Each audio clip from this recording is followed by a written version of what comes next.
Esse é um vídeo da Brasil Paralelo, uma iniciativa apartidária que não aceita um centavo do dinheiro público. Se quiser conhecer mais sobre o nosso trabalho, entre em nosso site e saiba como virar membro de um grupo comprometido com o Brasil. Fique agora com o 6º episódio da série Os 11 Supremos.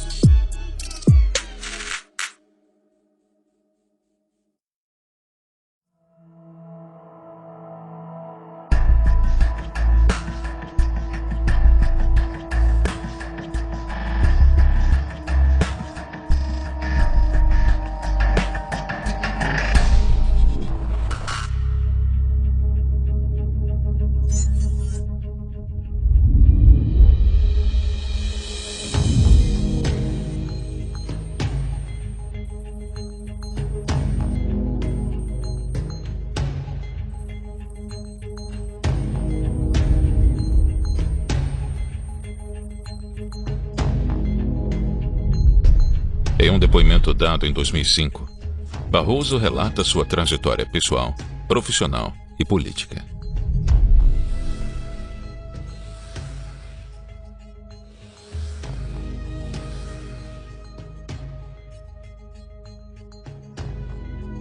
Luiz Roberto Barroso iniciou sua carreira na advocacia no início dos anos 80, dedicando-se ao direito público.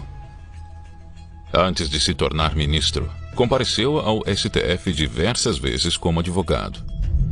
Ao mesmo tempo, iniciava sua longa carreira como docente. Primeiro como professor titular na UERJ, e mais tarde como convidado de diversas universidades renomadas ao redor do mundo, quando se formou mestre e doutor. Possuindo uma extensa lista de livros e artigos publicados. Ainda nos anos 80, foi procurador do Estado, aprovado em primeiro lugar no concurso público de provas e títulos, cargo que permaneceu até a sua nomeação como ministro do STF. O advogado era sócio de um escritório milionário no Rio de Janeiro, julgando casos famosos como o da extradição do terrorista italiano Cesare Battisti. O italiano foi preso no sábado em Santa Cruz de la Sierra, na Bolívia. Cesare Battisti tem 64 anos. Ele integrou um grupo de proletariados armados pelo comunismo. Na Itália, foi condenado à prisão perpétua em 1993 por 4 assassinatos cometidos nos anos 70 contra um guarda carcerário, um agente de polícia, um militante neofascista e um joalheiro de Milão. Em sua defesa, Battisti afirma que nunca matou ninguém e se diz vítima de perseguição política. Preso na Itália desde janeiro após ser capturado na Bolívia e extraditado pelo país sul-americano, Cesare Battisti confessou ao procurador-geral de Milão, Alberto Nobile, participação nos assassinatos cometidos nos anos 70. Segundo o procurador, o terrorista disse ter executado 2 vítimas e mandado matar outras 2, e admitiu também participação em ações que deixaram feridos, roubos e furtos. O procurador, que ouviu o terrorista, disse que ele afirmou ter ocultado a culpa durante todos esses anos para ter apoio da extrema-esquerda na França, no México, no Brasil e do próprio ex-presidente Lula. Em entrevista à revista Valor Econômico, Barroso comentou o caso. O Cesare era uma figura menor, de um movimento político menor. Nada explicava aquela proeminência. Ele foi vítima de uma campanha política italiana, que teve eco no Brasil. Por isso, uma questão fácil sob o enfoque jurídico tornou-se uma batalha repleta de paixões. Antes de aceitar a causa, eu estudei o processo, li os 18 volumes da causa italiana e me convenci de que não tinha sido ele que foi o bode expiatório, porque tinha fugido. Uma reportagem da revista Veja diz que Battisti não pagou os honorários devidos a Barroso. A revista ainda sugere que o caso ajudou Barroso a conhecer as pessoas que lhe abriram as portas para o cargo mais alto do judiciário. Em 2009, em novembro de 2009, o Supremo Tribunal Federal tomou uma decisão incrível, daquelas típicas do nosso Supremo. Decidiu pela extradição, mas empurrou a decisão final para o criminoso que estava no Palácio do Planalto. Nós tivemos alguns presidentes criminosos, mas o maior da história certamente foi o Luiz Inácio Lula da Silva. O criminoso falou, não, criminoso se protege. Eles fazem parte de uma espécie de corporação. Criminosos e todo mundo univos, é mais ou menos uma espécie de palavra de ordem dessa turma. E o Lula resolveu falar, não, no último dia do mandato, no último dia, em 2010, do seu mandato, ele negou a extradição para a Itália tal do criminoso Battisti. Considerado um liberal progressista, Barroso já atuou em muitas causas polêmicas e de alta repercussão na mídia. Na mesma reportagem da revista Valor Econômico, Barroso afirma que a criminalização do aborto é uma política equivocada e perversa, por ferir a liberdade reprodutiva da mulher. Na mesma entrevista, Barroso também comentou sobre o aborto. Ao final dessa entrevista, Barroso pediu para o repórter anotar uma frase. Já faz algum tempo que me libertei do ego e do seu pequeno cortejo de vaidades. Eu procuro viver para o bem. Em outra entrevista, explica sua posição filosófica acerca do tema do aborto.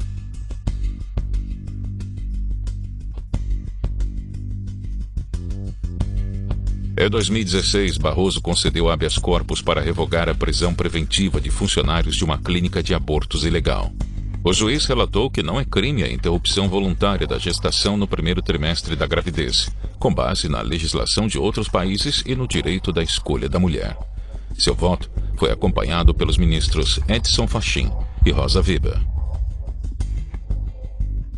Nenhum país desenvolvido do mundo, nenhum, criminaliza o aborto. O aborto é uma coisa indesejável. O Estado deve se empenhar para evitar que ele aconteça. O Estado deve se empenhar para dar contraceptivos para as mulheres, dar educação sexual e amparar a mulher que deseja ter filho. Nenhum país, nem Estados Unidos, nem França, nem Alemanha, nem os mais católicos, nem a Itália, nem a Espanha, nem Portugal. Portanto, é um atraso. É uma política pública atrasada e perversa.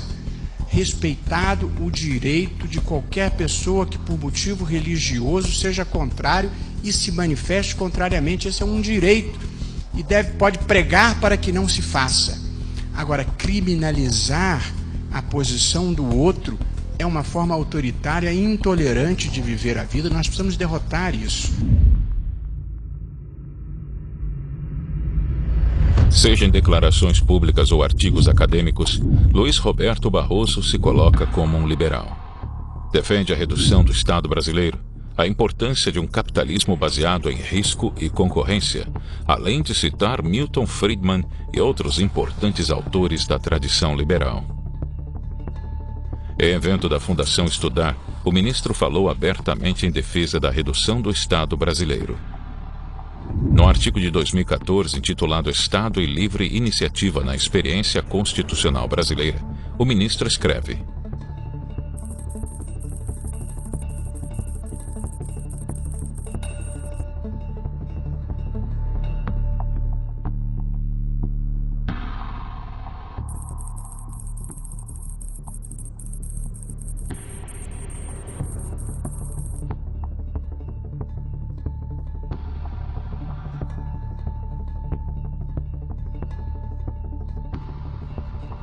Indicado pela presidente Dilma Rousseff em 2013, sua posse ocorreu na reta final dos julgamentos do Mensalão. Barroso entrava no tribunal em um momento único na história do país. Com o nome dos ministros na ponta da língua, a população acompanhava ao vivo as sessões do julgamento do Mensalão. Antes de virar ministro, Barroso já tinha dado declarações públicas como advogado contra o julgamento do Mensalão. Isso foi motivo para que a oposição protestasse, pedindo que o ministro se declarasse impedido de julgar o caso. Apesar das críticas, o ministro assumiu a relatoria do processo. Quais foram as manifestações que Luiz Roberto Barroso fez a respeito do julgamento do Mensalão antecipadamente? Se estas manifestações que ele fez o impedem, como apreciação prévia, de assumir o papel de juiz desse caso sobre o qual ele já se manifestou, o caso do Mensalão, saber se ele se sente à vontade ou não para ser julgador do Mensalão, tendo emitido opiniões acerca do caso. Sobre o julgamento do Mensalão, declarou que o posicionamento do STF foi mais duro do que costumava ser em decisões penais, sendo um ponto fora da curva. No julgamento de José Genuíno, o ministro mostrou afeição ao deputado federal, independentemente das acusações feitas. Ele disse lamentar condenar um homem que participou da resistência à ditadura no Brasil, afirmando também que Genuíno participou da reconstrução democrática do Brasil.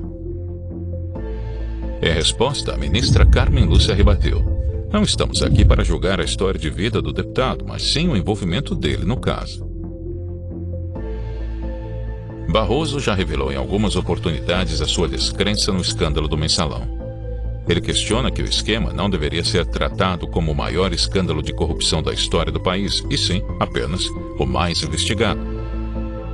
Em 2016, Barroso concedeu perdão a José Dirceu na pena imposta pelo Mensalão.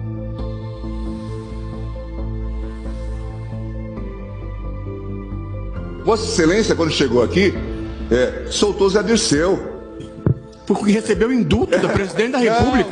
Não. Vossa Excelência julgou os embargos infringentes. Absolutamente, é mentira. Vossa Excelência dizia que é o mentira. Mensalão... Aliás, Vossa Excelência normalmente não trabalha com a verdade. E se dizia que o Mensalão era um caso fora da curva. Zé Dirceu permaneceu preso sob minha jurisdição e concedi a ele indulto com base no decreto aprovado pela Presidente da República, porque ninguém é melhor nem pior do que ninguém. E, portanto, apliquei a ele a lei que vale para todo mundo. Portanto, não transfira para mim esta parceria que Vossa Excelência tem com a leniência em relação à criminalidade do colarinho branco. Imagina. Em relação ao inquérito das fake news, Barroso defendeu as ações do STF e repudiou os supostos ataques à Suprema Corte. Em voto favorável para o prosseguimento do inquérito das fake news, Barroso declarou que não tem espaço para as violências, para as ameaças e para os discursos de ódio. Isso não é liberdade de expressão. Isso tem outro nome e se insere na rubrica da criminalidade.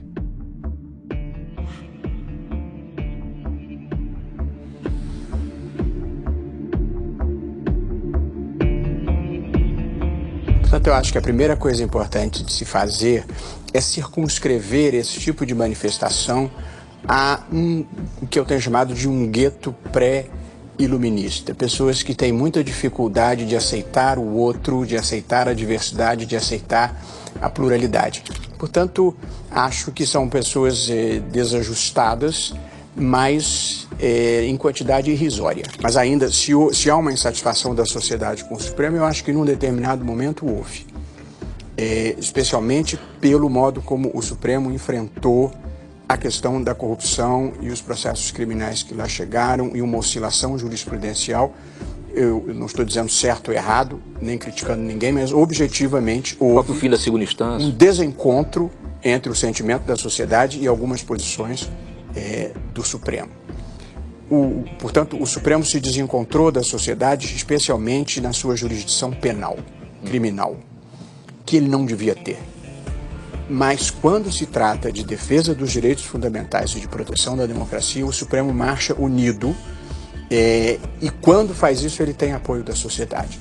E o Supremo foi decisivo no avanço de lutas da causa negra, da causa gay, de demarcação de terras indígenas, na violência contra a mulher, na proteção da democracia, da liberdade de expressão. Portanto, eu acho que o Supremo só se desencontrou da sociedade na competência criminal que eu acho que ele não deveria ter. Em uma declaração recente, Barroso disse que o Supremo impediu um genocídio ao vetar medidas do governo Bolsonaro. Em abril de 2020, o STF decretou que os governadores e prefeitos teriam poder para decretar medidas contra a propagação do coronavírus. A Corte também impediu que o presidente Bolsonaro interviesse nas decisões dos estados e municípios. O caso foi polêmico e frequentemente acusado como inconstitucional, responsável por gerar tiranias locais de prefeitos e governadores, além de, supostamente, ter favorecido fraudes com dinheiro público. Eu não poderia concordar mais com o que o Felipe Neto disse a propósito da questão do ódio. A vida é muito simples. Ela devolve para a gente o que recebe. E, portanto, se você destila ódio, é isso que você vai receber de volta. Nós precisamos de um choque de iluminismo. Iluminismo significa razão, ciência, humanismo e progresso social para nós fazermos um país em que todos tenham oportunidade e as pessoas possam ser livres iguais, terem o seu mínimo existencial satisfeito e possam buscar a felicidade com respeito e consideração pelo outro.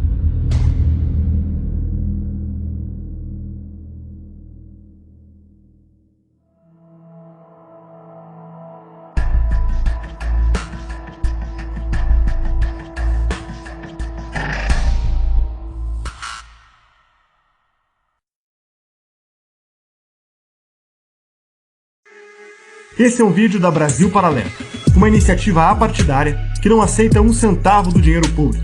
Se quiser conhecer mais sobre o nosso trabalho, entre em nosso site e saiba como virar membro de um grupo comprometido com o Brasil.